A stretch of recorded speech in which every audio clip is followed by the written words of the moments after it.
At the Landmark Group, we believe in creating exceptional value for all the lives we touch, and spreading happiness is a big part of it.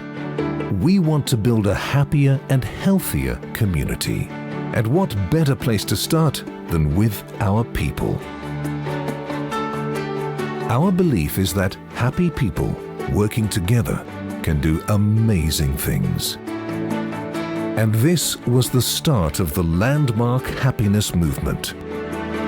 Launched in May 2017 to over 55,000 employees across 11 countries. The movement encouraged us to listen to our people closely. We wanted to know what makes them happy. Their responses became the inspiration for over 50 initiatives under the Landmark Happiness Movement that focus on education, fitness, and well-being. We launched Yellow Day, a day of the month that connects our people from different functions across the group to support and celebrate each other. We introduced a new store leadership program that empowers over 1,500 store leaders to deliver the best service to our 98 million valuable customers. We have happy clubs that bring together like-minded people who find inspiration that goes beyond the workplace. And our Learn with Coffee sessions connect our people with industry leaders who share positive insight through their enriching stories. We also launched the Warehouse Education Program that encourages our supply chain teams to acquire skills such as computer literacy and English fluency.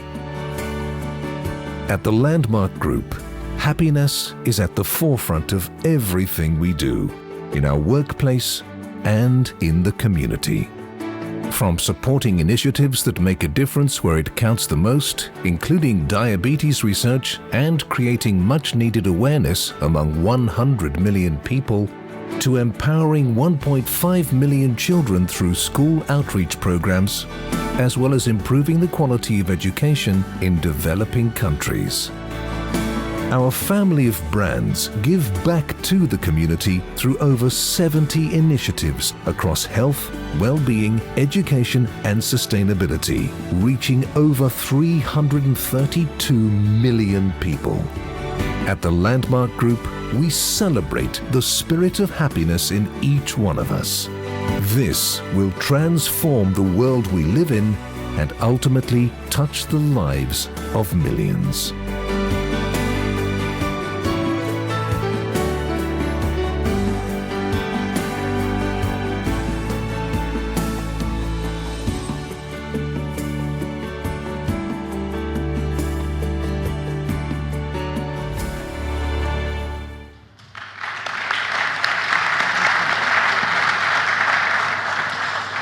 Good morning, everyone.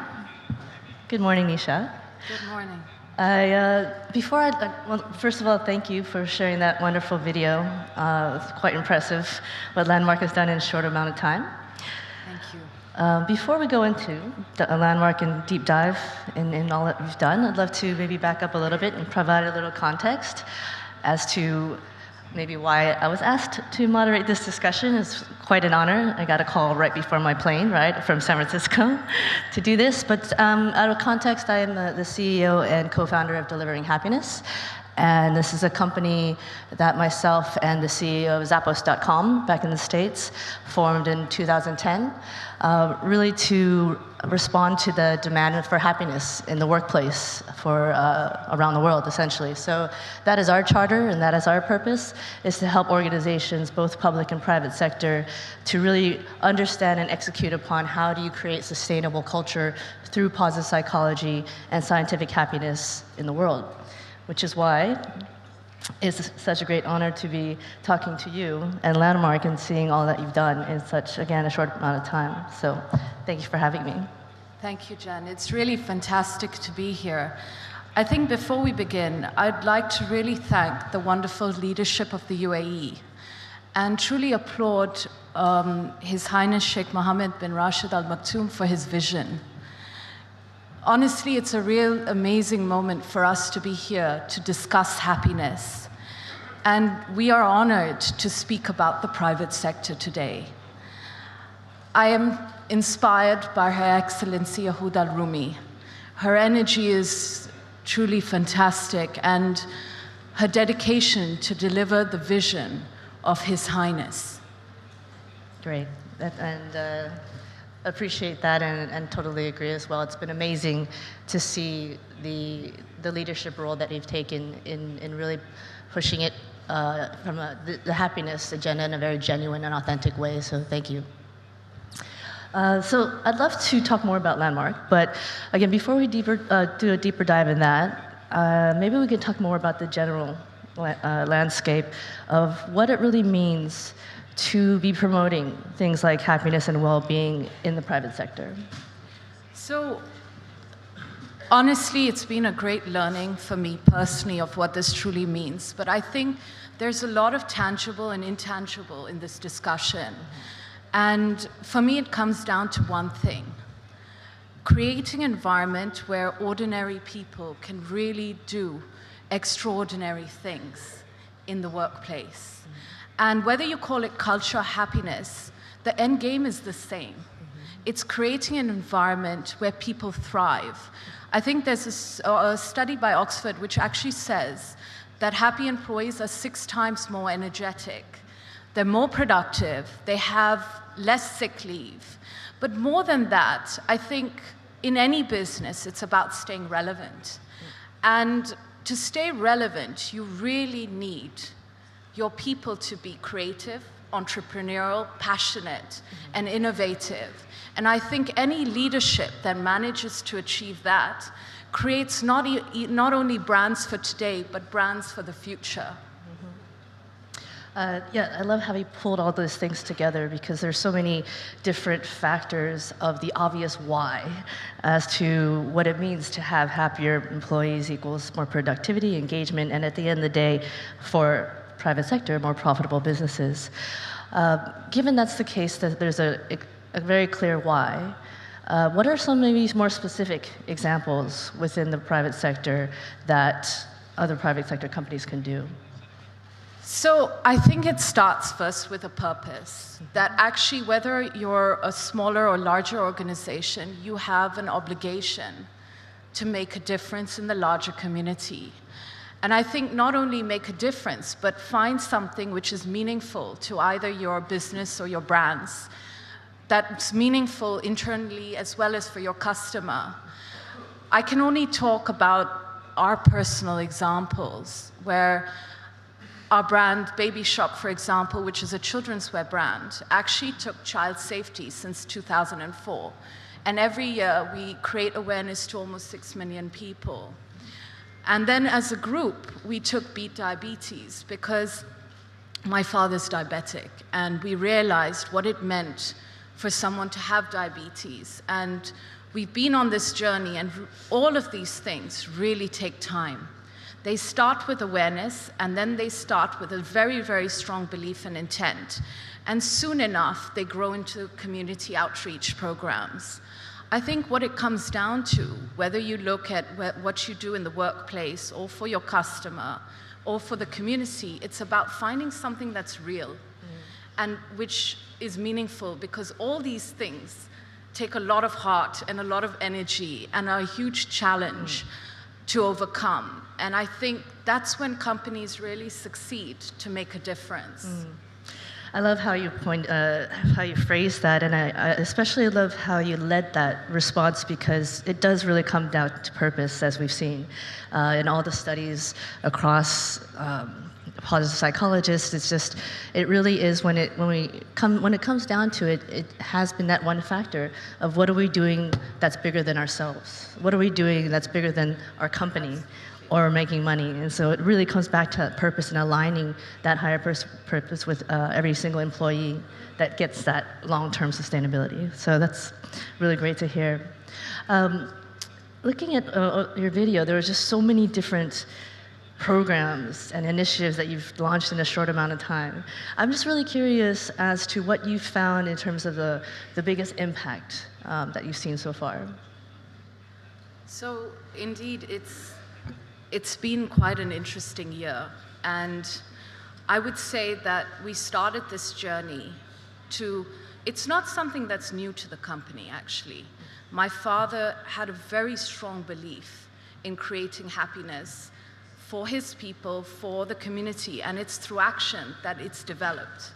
So it wasn't that it was new, but I think what this has done is give us a platform to really make a difference.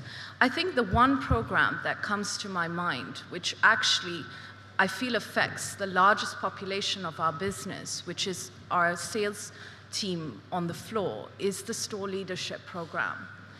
And usually when you think of a store leadership program, you think about it quite generically about training and learning. Whereas this time we took all facets. And what we started with is, what is the behavior change we want to see in our store leadership, where a store manager who controls 5 people, or in our big stores it can go up to 120 people. And what is really the behavior change that he needs to go through, or she needs to go through in the next year, 2 years, to be able to lead effectively and create that environment which is really meaningful for his team or her team. And that's been the biggest change in our mindset.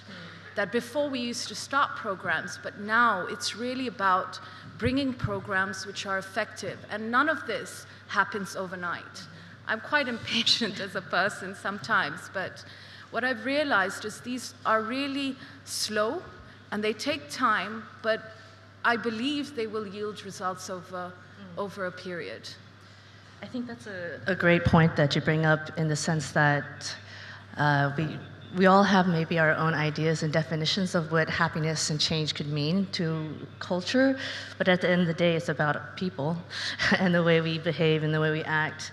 And that, of course, we know is the overall journey. It can't be a flip of a switch, so it's great that that's a key insight that you've learned over the past year. What I'm also wondering, and maybe for the folks here also maybe representing private sector, and contemplating, how do I go about doing this? What's the first step, and perhaps maybe what's one of the biggest lessons learned you've learned in this quite compact 7 months that you've launched this? I don't know if I can only speak of the last learning. So what I really learned is that, so we launched on May 21st, and we launched to close to 37,000 people overnight in about 10 countries. And what I learned through this whole thing is that while the launch is really great, the sustainability of this property and this belief is what's the challenge in time. And it's really creating a mechanism which I don't feel we probably have got right even today. I think we still have a lot to learn to really understand how will it go down to every person in the company and they believe it. It's not about believing it at the top. It's really about how does it filtrate through the company and go into that person's life and their home to bring that change. And I think that's the biggest challenge, because we're spread across so many regions as well as so many different brands that it's really a journey. I think that's the biggest thing I can think of. Yeah, that's very astute, because it goes back to this concept of journey, and I think it's because it's so parallel. What you're experiencing is basically what we experience as individuals in our journey of happiness and higher purpose and values. You brought up something that's really interesting to me, since your company is so multinational, has so many different languages, cultures, subcultures, if you will. How do you find, well, maybe if you have any thoughts about how to actually, when you talk about scaling and sustainability, which really are the keys, how do you think it might happen, and how you'd like to approach it, of being able to maintain the Landmark brand and culture while really embracing the subcultures within? So this is where I feel the common denominator between everyone is the pursuit of happiness. And that's why this movement, we called it a movement because we truly believed that it is about one person adopting it, creating the 10, creating the 100, and that multiplier coming out. And the pursuit of happiness is not cultural. It's everyone. And it's every age, and it's every gender, and every religion. That ultimately is why we are here. And that gives us a beautiful umbrella, in fact, as a group to come together, because then it's a common denominator. And that's what's quite beautiful about this whole thing. It's funny, I've been listening to your responses, and it almost seems like it's a carbon copy of what I would say. So, I'm honored, thank you. That's really special, thank you. So back home, we have a joke. It seems like you're a sister from another mister. But we have only a few more minutes, or sorry, a minute left, and maybe we can wrap it back up to talking a little bit about the future of what you see happening in the public sector as it pertains to happiness and well-being. I think it's a very broad question of what is the future. I think the actions we do today predict the future. And I think if we spend time laying the foundations today, that's what's going to create the change. But for me, the biggest thing is the change in the role of the individual and how today every person can, through social media, create large audiences where they can bring change. And imagine if the older generations can empower the younger generations to actually have a voice here. The founding fathers of the UAE have always believed, whenever I've read about it, that the youth are the vehicle of innovation and purpose and change for any economy. And I'm a true believer of that. So if each nation can actually empower the next generation and the youth to have a voice, to actually be propagators for this to happen, I think that's where the future lies, really. That's great, yeah. It reminds me of one of my favorite quotes from Charles Darwin: it's not the strongest or smartest that survive, it's actually those most adapted to change and innovate. So, again, aligned there as well. Perfect. Well, yeah, very cool. Thank you so much for the time here. Thank you, everyone, and congratulations, Nisha. Many, much more luck to you.